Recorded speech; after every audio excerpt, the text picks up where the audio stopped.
ಅಣ್ಣ ತಮ್ಮ ಇಬ್ರು ಒಟ್ಟಿಗೆ ಬಂದಿದ್ದೀರ, ಏನಾದ್ರು ಕೆಲಸ ಐತೆ? ಹೌದು ಗೌಡ್ರಿ, ನೀವು ಎಷ್ಟಂತಂದ್ರು ನಮ್ಮ ಭಾಗದ ಶಾಸಕರಾಗಿದ್ದೀರಿ. ನಮಗೆ ಬಂದಿರತಕ್ಕಂಥ ಕಷ್ಟ ನೀವು ಅದನ್ನ ಪರಿಹಾರ ಮಾಡ್ತೀರಿ ಅಂತಕ್ಕಂಥ ನಂಬಿಕೆಯನ್ನು ಇಟ್ಟುಕೊಂಡು ನಾವು ನಿಮ್ಮಲ್ಲಿಗೆ ಬಂದಿದ್ದೇವೆ ಗೌಡ್ರಿ. ರಾಜುವಪ್ಪ,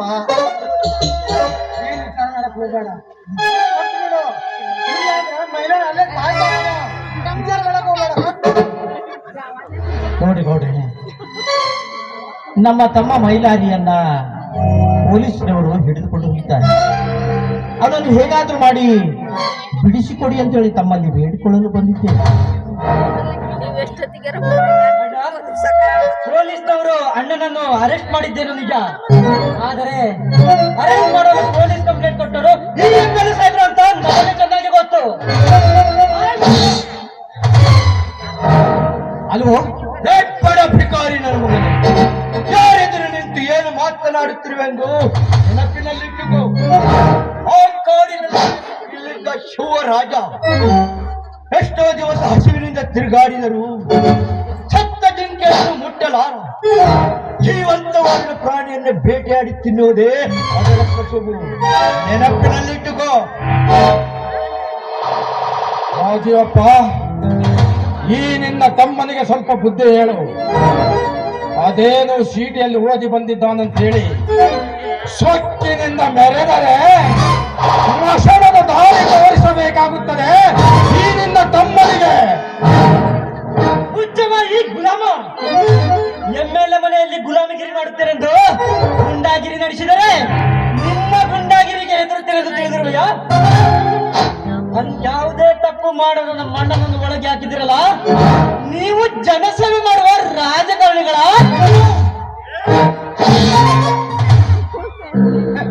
ಅಲ್ವೋ ನಾವು ಬಂದಿದ್ದು ಏತಕ್ಕೆ? ನಮ್ಮ ಮೈಲಾರಿಯನ್ನು ಹೇಗಾದ್ರೂ ಮಾಡಿ ಬಿಡಿಸಿಕೊಂಡು ಹೋಗಲು ನಾವು ಬಂದಿದ್ದೇವೆ ವಿನಃ ಇವರ ಹತ್ತಿರ ಜಗಳವಾಡಲು ಕಾಲ ಸಂದೇಶ ನೆನಪಿನಲ್ಲಿಟ್ಟುಕೋ. ಏ ಸೊಕ್ಕಿನ ನಾಯಿ, ಹೆಚ್ಚು ಮಾತನಾಡಿದರೆ ಒತ್ತು ಒಳಗೆ ಹಾಕಿಸುತ್ತೇನೆ ಮಗನೇ, ಎಚ್ಚರ. ನೋಡ, ನಮ್ಮಂತ ಎಷ್ಟೋ ರೈತರನ್ನು ಅನ್ಯಾಯವಾಗಿ ಒಳಗೆ ಹಾಕಿಸಿದ ನೀವು ಕೊನೆಗೊಂದು ದಿನ ನಿಮ್ಮಂತ ಕೆಟ್ಟ ರಾಜಕಾರಣಿಗಳೆಲ್ಲರೂ ಅಲ್ಲಿಗೆ ಹೋಗುತ್ತಾರೆಂದು ನೆನಪಿನಲ್ಲಿಟ್ಟುಕೋ.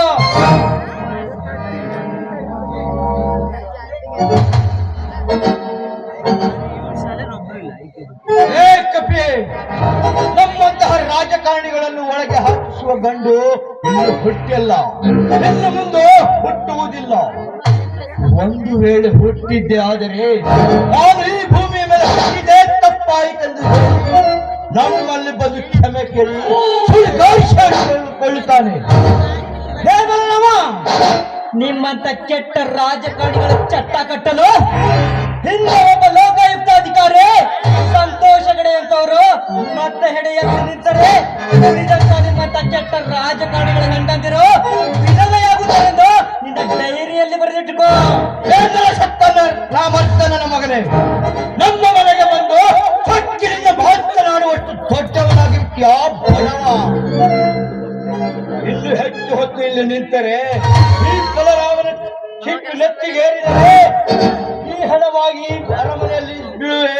ಎಚ್ಚರ. ಬಲರಾಮ, ನೀನು ದುಡ್ಡಿನಲ್ಲಿ ದೊಡ್ಡವನಿರ್ಬೋದು, ಆದರೆ ನಾನು ದುಡ್ಡಿನ ವಿಷಯವನ್ನು ಬಿಟ್ಟು ಮಿಕ್ಕಿದ ವಿಷಯದಲ್ಲಿ ಬಚ್ಚಾನನ ಮಗನ ಕಣ. ನೀನು ಬಚ್ಚಾನನ ಮಗ. ಎಷ್ಟು ಸಾರಿ ಹೇಳಬೇಕು ನಿನಗೆ? ಅರ್ಥ ಹೋಗುದಿಲ್ಲ. ಒಂದ್ಸಾರಿ ಹೇಳಿದ್ರೆ ನಾನು ಹೇಗಾದರೂ ಮಾಡಿ ಅವರಿಗೆ ಒಪ್ಪಿಸಿ ನನ್ನ ಮೈಲಾರಿಯನ್ನ ಬಿಡಿಸಿಕೊಂಡು ವ್ಯವಸ್ಥೆಯನ್ನ ಮಾಡ್ತೇನೆ. ಹೋಗು, ನೀ ಇಲ್ಲಿಂದ ಹೊರಟು ಹೋಗು, ತೊಲಗು. ಯಾರಣ್ಣ ಇವರು ದೊಡ್ಡವರ? ಇವರು ದೊಡ್ಡವರ? ಅನ್ಯಾಯವಾಗಿ ಒಬ್ಬ ರೈತನನ್ನು ಒಳಗೆ ಹಾಕಿದ್ದಾರಲ್ಲ, ಇವರು ದೊಡ್ಡವರ? ಅಥವಾ ಇಡೀ ರಾಷ್ಟ್ರಕ್ಕೆ ಅನ್ನ ಹಾಕುವ ನಮ್ಮಂತ ರೈತರು ದೊಡ್ಡವರ? ಯಾರು ದೊಡ್ಡವರು ಯಾರು ದೊಡ್ಡರು ಅಂತ ಹೇಳೋದಕ್ಕೆ ಮೇಲೊಟ್ಟಾರೆ ಅವನೇ ಈ ಜಗತ್ತಿಗೆ ದೊಡ್ಡವರು. ಸಂಗಮೇಶ, ನನ್ನ ಸಿಟ್ಟನ್ನು ಹೊತ್ತಿಗೆ ಹೇರುವ ಮುನ್ನ ನೀನು ಇಲ್ಲಿಂದ ತೊಲಗಲೇಬೇಕು. ಹೋಗು, ತೊಲಗಿಲ್ಲಿಂದ.